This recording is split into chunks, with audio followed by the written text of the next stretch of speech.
What is going on, everyone? Welcome back to another video. I'm glad to have you here. And in this video, I want to talk about backtesting. Now, backtesting is one of those things a lot of traders shy away from because it's very repetitive, very tedious, and it can get very boring. Now, stacking all those things together, you should have no excuse not to be backtesting, because I believe backtesting is so important to every single trader out there. If you aren't backtesting your system and you don't understand the ins and outs, the performance, the statistics of how your system performs in historic data, then it's going to be very hard for you to apply that system into the current live market. Backtesting doesn't just show you if your system is profitable, but it also gives you confidence to execute your trade, your system, and your strategies in the live market.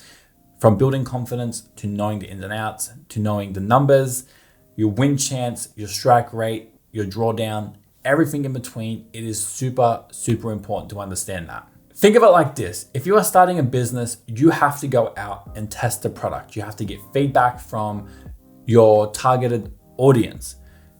And their feedback will determine whether or not you will go ahead with the product. You could get negative feedback. You could get a lack of interest. People may not want it. People don't find it useful. So that will determine whether or not you go ahead and manufacture a product, a business idea, or whatever it is based on customer feedback. Because if you get negative feedback, no one's gonna buy your product and the business is gonna fail. So you wanna have a product that everyone wants. You wanna have a product that will be successful, has a lot of hype, and will be very useful. That way, when you have all that customer feedback, you'll be able to create the product and you'll be able to successfully sell it, and you have a successful business. With trading, and I've said this before, trading is the best business you could possibly start up. One, there is no cost of starting up a trading business. You can get charting platforms for free. You can demo trade, paper money. You don't have to put any initial risk in your investment to start trading. And there's a lot of free knowledge out there on the internet to get you building a solid foundation. Now, take that whole concept and put it into backtesting. Backtesting is your customer feedback. You will backtest historic data. You will understand how each pair performs, because not every pair is going to perform their own way. Each pair is going to have their own characteristics, their own way of moving. Some pairs respond to trend lines better and support and resistance. Some pairs respond to breakout trades better. Some pairs will give you fake outs. Every pair has its own characteristics and can be traded a certain way. With backtesting, you'll be able to find out that information, giving you your customer feedback. Your pairs are literally like your employees, your customers, whatever you want to think about it like. Now, of course, backtesting isn't the end all be all. You still want to forward test these ideas. So if you can prove to yourself and understand how your system performs across multiple pairs, you'll be able to filter out the ones that don't work, the ones that underperform, and replace them with the ones that are your best performing pairs. So going forward, you know your target audience, you know where to sell your product to, or who to sell your product to, meaning where do you take your strategy, your system, which is your product, and the pairs being your customers. So you be able to know which strategies apply to the best pairs. Now, I've developed a backtesting spreadsheet along Austin Silver. And the reason I built this spreadsheet is because, yes, backtesting is very repetitive. It's very tedious, like I was saying. It can get kind of boring. There's a lot of data and input you have to fill in when backtesting. So what I've done is I've tried to automate the whole process. And it's a complete manual process, but the effort is very minimal. So let me take you into the spreadsheet and the course, and I'll give you guys some insight into what it does, what it offers, and how it works. So before we jump into the spreadsheet real quickly, I just want to show you the course on Kajabi. So me and Austin put this together. It's Backtesting 101, a comprehensive guide to proving a profitable strategy. Now, it's full of value, full of content, and full of knowledge, and it includes the spreadsheet as well, which I'll show you guys in just a minute. But it gives you an introduction to backtesting and also has quizzes to test that you guys are paying attention before you can proceed on to the next part. We go over the software, so charting platforms. We recommend TradingView because it has everything a trader could ask for a charting platform. We then move on to the spreadsheet instructions, how to set it up. And then of course we are doing updates. So I take you through the spreadsheet, and of course we are open to applying updates that our customers want in there as well. So if you end up getting the spreadsheet and you love it, but there's maybe one or two things you want added in there, you want a new pair, message either myself or Austin Silva, and we'll happily add the updates in there or the updated pairs. So moving on to the ASFX backtesting spreadsheet, you can see that I've pretty much populated it with the ASFX A1 system on the 1 hour. I was doing a bit of testing a few days ago. And what I want to show you is how it all works, what it tells you, what inputs and insight it tells you about your strategy, and what do you have to enter to make the spreadsheet populate the ASFX, well, the dashboard that gives you an overview and all the statistics on your trade. Now, I want to go over is the main few things you need to input into this spreadsheet. The number one thing being the pair you are trading or testing. So we got GBP, USD, Aussie CAD, or the Aussie CAD pairs, Euro pairs, GBP pairs, and USD pairs. And we have since updated it. This isn't the updated version I'm showing you guys, but we have an updated version with the Singapore dollar in there as well. We then have our candle formation, the strategy, long, short, and the chart interval.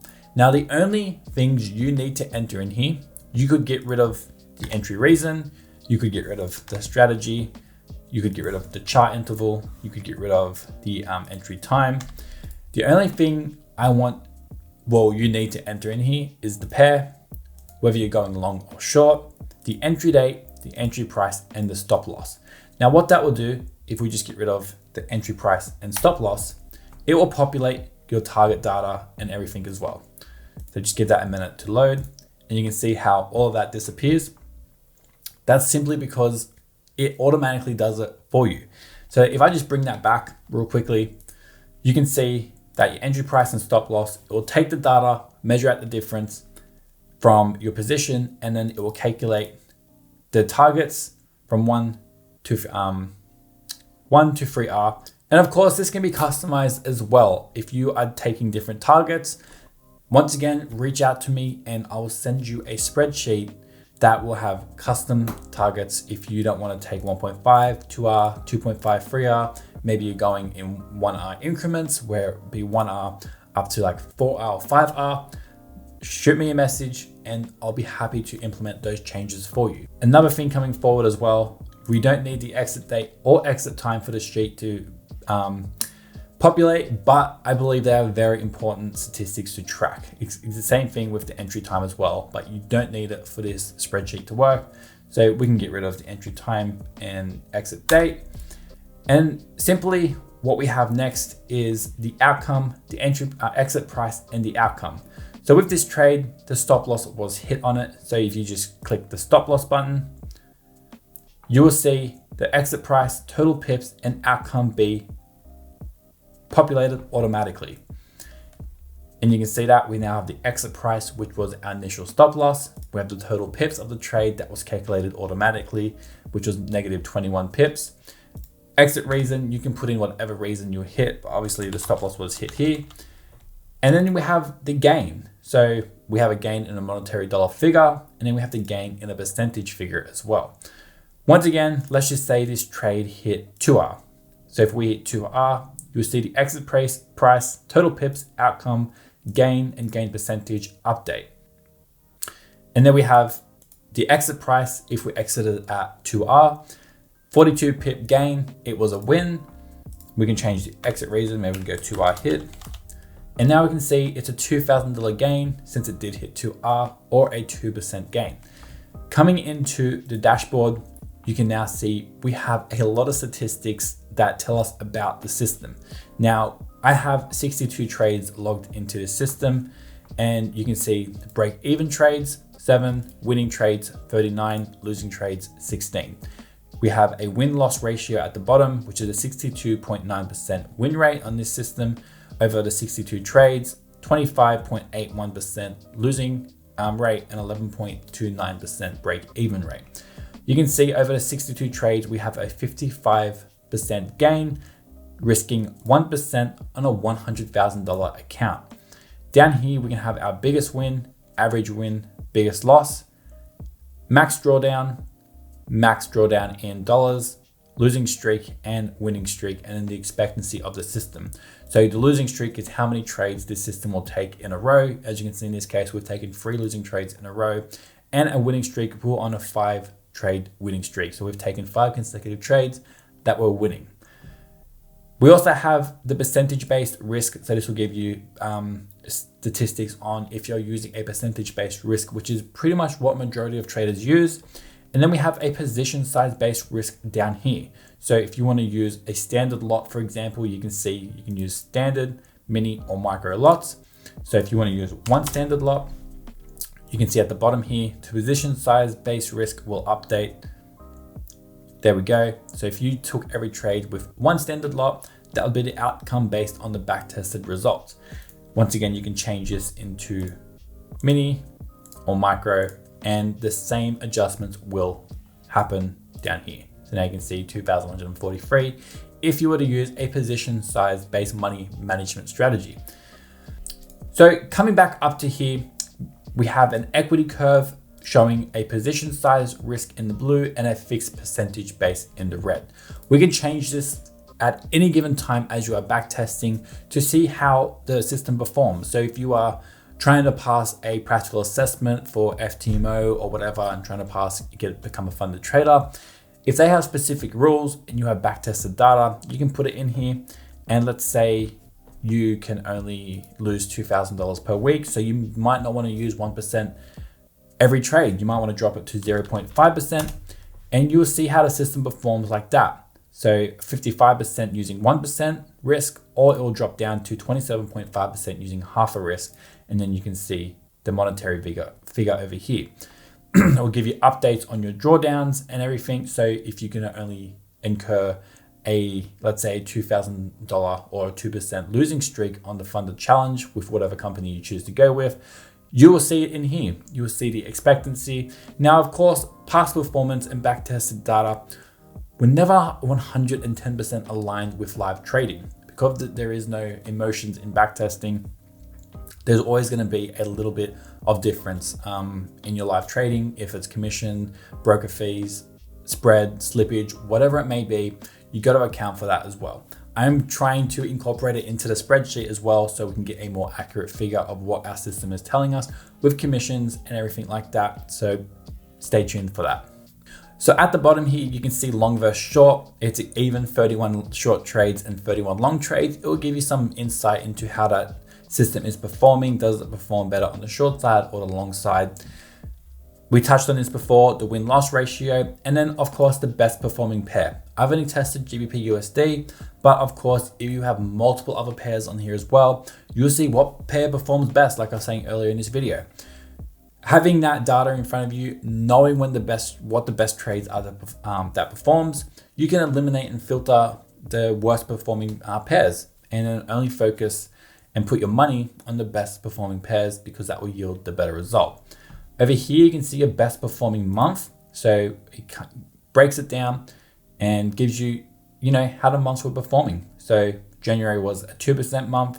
March 2012 was a 2.17% gain.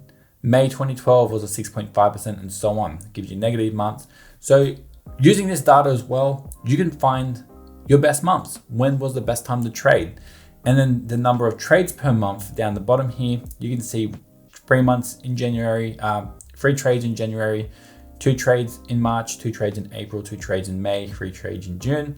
What this tells you as well is when you're going to have quieter months. Of course, once you stack more pairs, more trades, this will populate more and give you a much bigger picture of how your system performs and how it performs during certain market cycles. I know with the ASFX system coming into August, September, and October, it does get a little bit quiet. So the signals may not present that much, and the backtesting data responds and tells you that as well. With backtesting, it doesn't have to be as complicated as you think. With this spreadsheet, it takes a lot of the effort out of the back end on manually inputting all of the data. You only have to put in the pair you're trading. Are you trading at long or short? Your entry date, and then this entry price and stop loss. And that is it. The rest will do it automatically. And all you have to do is simply check a box, whether it hit your stop loss or a target. And that's all you have to put in. And then as you go out and populate and fill out all the data, log each trade into TradingView or whatever charting platform you're using to backtest, you'll eventually get a bigger picture idea of how your system performs. Your system could either be yielding a negative result. So if you've never backtested a system and you aren't a profitable trader and you do backtest, you may find out that, hey, that system simply isn't profitable or it needs to be tweaked somehow. You may be trading it on the wrong pair. Maybe if you test it on a different pair, it comes out very profitable. This information is so crucial to a trader. It boosts your confidence and it boosts your manual trading. Simply gives you a better insight in the market as well. Since you are focused on playing out the system in historic data, you train your reticular activating system, so your RAS, to pick up the patterns in the market. You may pick up even other things that you didn't even think you were picking up on, and you can incorporate them into your trading system as well. That's why I love manual backtesting. I know a lot of people try and automate the process, but trust me, if you can put in the effort to manually backtest, it isn't even that much effort with this spreadsheet, you'll find your trading will improve dramatically. I hope you guys got some value out of this video. In the comment box below, let me know what you think of this spreadsheet. Let me know if there's anything you would like to see in a spreadsheet like this that would benefit you. Once again, if you did get some value from this video, smash the thumbs up button. Don't forget to subscribe to my channel and hit that bell icon so you get notified for any future content I release. I appreciate you guys being here, and I'll see you in the next video.